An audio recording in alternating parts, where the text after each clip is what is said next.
હિન્દુ ધર્મના જેટલાય દેવો છે ને એ દરેક દેવો કંઈકનું કંઈક તમને ને મને સમજાવે છે સાહેબ.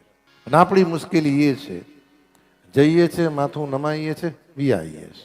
આ જગત એટલું મોટું છે ને, દરેકમાંથી કંઈકનું કંઈકનું કંઈક જો તમે ધારો તો લઈ શકો. તમે જુઓ, જગતમાં સૌથી પહેલી પૂજા થાય પ્રથમ પહેલા.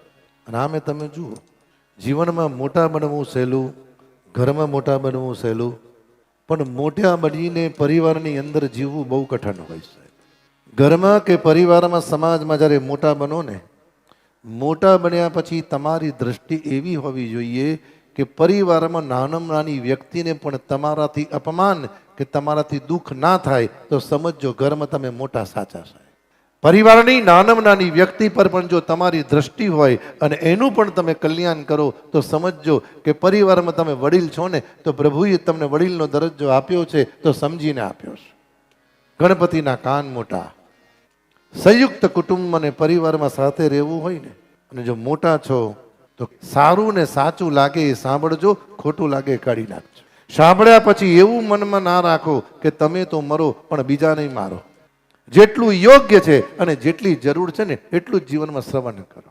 અમુકને ટેવ હોય, જરાક નવરા બેઠા હોય ને બાજુમાં હું વાતો થતી હોય તે સાંભળે આમ પાછું. અમુક ઉંમર પછી જીવનમાં શ્રવણ કરવા જેવી વસ્તુ છે તો એ ભગવાનનું સ્મરણ છે. જીવનમાં જે યોગ્ય છે તે શ્રવણ કરો. અને ભાગવતજીની કથા તો કહે છે, ભાગવતજીની કથા તો કહે છે, અમુક ઉંમર પછી એટલું જ સાંભળો જે સાંભળવાથી તમને મનમાં દુઃખ ના થાય.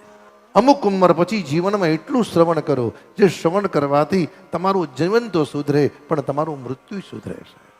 ગણપતિ મહારાજનું પેટ મોટું છે.